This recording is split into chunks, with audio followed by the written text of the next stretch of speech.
नमस्कार दोस्तों, स्वागत है आप सभी का मेरे इस यूट्यूब चैनल योर पाल कपिल में। इससे पहले आप इस वीडियो में आगे बढ़ें, मैं चाहूँगा सबसे पहले आप मेरे चैनल को सब्सक्राइब करिए लाल बटन दबाकर, कि जैसे मैं जो भी वीडियो मैं अपलोड करूँ वो आप तक सबसे पहले पहुँच सके। दोस्तों, कहते हैं कि कहीं ना कहीं कभी ना कभी भगवान हमें किसी ना किसी रूप में दर्शन जरूर देते हैं, किसी ना किसी रूप में हमारी मदद ज़रूर करने आते हैं। आज ठीक उसी तरह जैसे डूबते को तिनके का सहारा होता है, इस कहानी के अंदर ठीक वैसा ही हुआ है दो लोगों के साथ में। मैं आज आपको जो कहानी बताने जा रहा हूँ वो इसी के ऊपर बेस्ड है। इससे आपको पता चलेगा कि अगर इंसान कुछ चाहे तो वो बहुत कुछ कर सकता है। तो चलिए हम आगे कहानी में बढ़ते हैं। ये कहानी है रमेश और चंद्रा की। इन दोनों शख्स के ऊपर ये पूरी कहानी इर्द गिर्द घूमती रहती है कि जैसे इन दोनों के जीवन में परेशानी आई, किस तरह से एक बंदा अपनी परेशानियों को सबक बना के जीवन में आगे बढ़ा, वहीं दूसरा बंदा अपनी गलत आदतों की वजह से, गलत नीयत की वजह से वहीं का वो बना रह गया।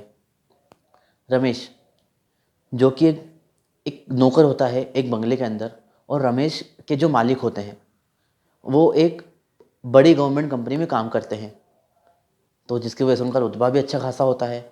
वहीं चंद्रा जो होता है, चंद्रा का एक छोटा सा बिजनेस होता है।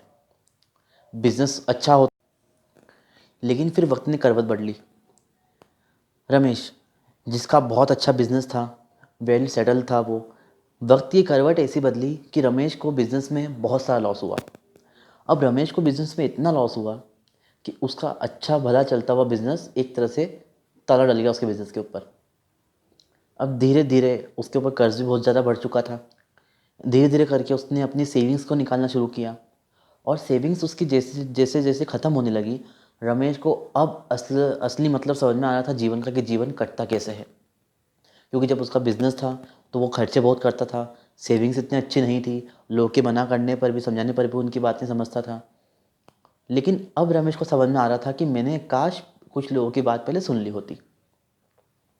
अब उसकी सेविंग्स धीरे धीरे करके ख़त्म होने लगी।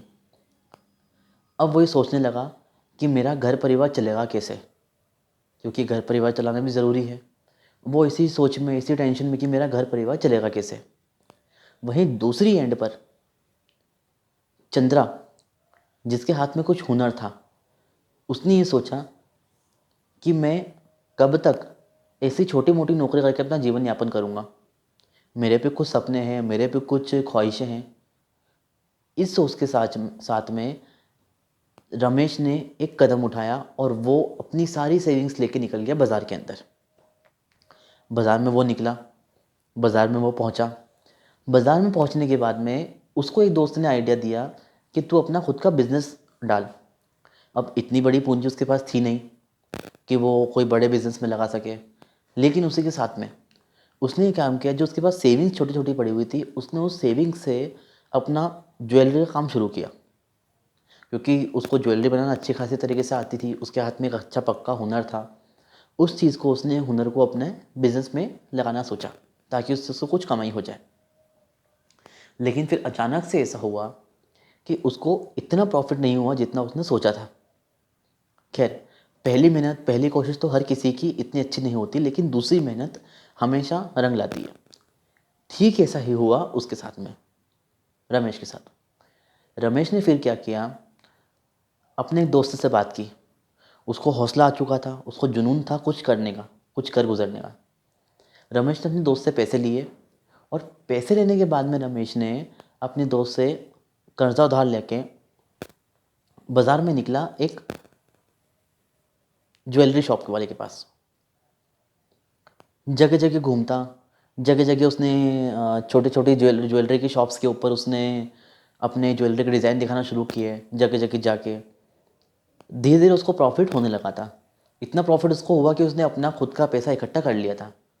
उसने अपने दोस्त का कर्जा भी उतार दिया, और बैकअप इतना कर लिया कि अब वो धंधे में नया पैसा लगा सकता था।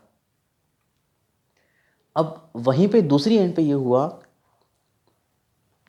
कि चंद्रा हमेशा ये सोचता कि मैं कैसे करूं, मैं क्या करूं, मेरे पास इतने पैसे नहीं हैं, मैं कैसे क्या करूंगा। यही सोच में चंद्रा ने हमेशा की तरह अपना कदम पीछे ले लिया, डर के कारण कि मुझे नुकसान हो जाएगा। लेकिन दूसरी ओर मैंने जैसा बताया आपको, रमेश ने किस तरह से मेहनत की और आगे बढ़ा। अब ये होता है रमेश के साथ में कि रमेश की मेहनत रंग लाती है। एक बाज़ार में एक समय रमेश की ज्वेलरी किसी बड़े ज्वेलर ने देखी, बड़ी ज्वेलरी की कंपनी ने देखी, और वो ही जो मैं आपको बता रहा हूँ, वो ही ज्वेलरी उस कंपनी वाले को बहुत पसंद आई। अब मौका था रमेश को बुलाने का। वो मिला ज्वेलरी के मालिक से। ज्वेलरी मालिक को उसकी ज्वेलरी इतनी पसंद आई कि उसने सोचा कि उसके साथ बिजनेस करे, लेकिन हालांकि उसके पास इतने पैसे भी नहीं थे कि वो पार्टनरशिप कर सकेगा। तब उसने सोचा कि मैं पार्टनरशिप नहीं करता हूँ, मैं आपके साथ मिलकर काम ज़रूर करता हूँ, इसमें जो प्रॉफिट मुझे होगा आप उसमें से मुझे मेरा प्रॉफिट दे दीजिएगा। इस तरह से उसकी समय का चक्र धीरे धीरे पलटा, और समय चक्र जब उसका पलटा, उसकी ज्वेलरी इतनी पसंद होने लगी कि अब जाके वो मार्केट में इतना इस्टेब्लिश हो चुका था कि अब हर एक के मुंह पे उसकी ज्वेलरी का नाम था। अब वो जिस तरफ एक समय उसके पास खाने को रोटी नहीं थी एक वक्त के लिए, अब उसी बंदे के पास में इतनी शोहरत है कि वो किसी को भी मदद कर सकता है। जो हर जगह अपना हाथ फैलाता था मदद के लिए, अब उसकी मेहनत के कारण वो इतना सक्षम हो चुका है कि अब वो हमेशा मदद करने के लिए तत्पर रहता है। उसका एक अलग रुतबा हो गया था। तो और वहीं दूसरी ओर चंद्रा जैसा कुछ समय पहले था वैसा का वैसा ही इस समय भी रह गया।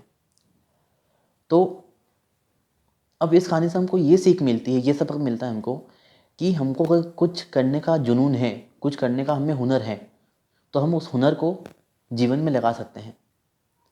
और अगर हमें लॉस होता है तो पहले लॉस से हमको डरना नहीं है, हमको आगे बढ़ना है। यही कि रिस्क लेके ही हमें जीवन में आगे बढ़ना चाहिए, क्योंकि डर के आगे जीते आपने सुना ही होगा। जैसे कि मैं आपको बताया, भगवान हमेशा मदद के हमारे लिए आते हैं, तो उसकी मदद के लिए वो ज्वेलरी वाला था। वैसे ही चंद्रा के जीवन में भी ऐसे कई लोग आए, लेकिन उसने उन लोगों को ध्यान नहीं दिया और उन लोगों को नज़रअंदाज करके वो आगे बढ़ गया। तो मैं यही कहना चाहूँगा आप लोगों को, कभी भी आपके लाइफ में आपको मौका मिले तो ऐसे लोगों की मदद करिए भी, और अगर कोई आपकी मदद करना चाहता है तो उसको मना भी मत करिए, क्योंकि कभी भी कोई भी व्यक्ति आपके जीवन में काम आ सकता है। अगर आपको मेरी वीडियो अच्छी लगी हो तो इस वीडियो को पूरा आपने देख ही लिया है। अगर आपको अच्छी लगी हो वीडियो तो मेरे चैनल को सब्सक्राइब करना ना भूलें, इस वीडियो को शेयर करना ना भूलें, और कमेंट्स में ज़रूर बताइए आपको मेरा आइडिया, मेरी वीडियो कैसी लगी, और प्लीज़ मेरी वीडियो को लाइक भी करिए। जल्दी आपसे नई वीडियो के लिए मिलूँगा, जब तक के लिए नमस्ते।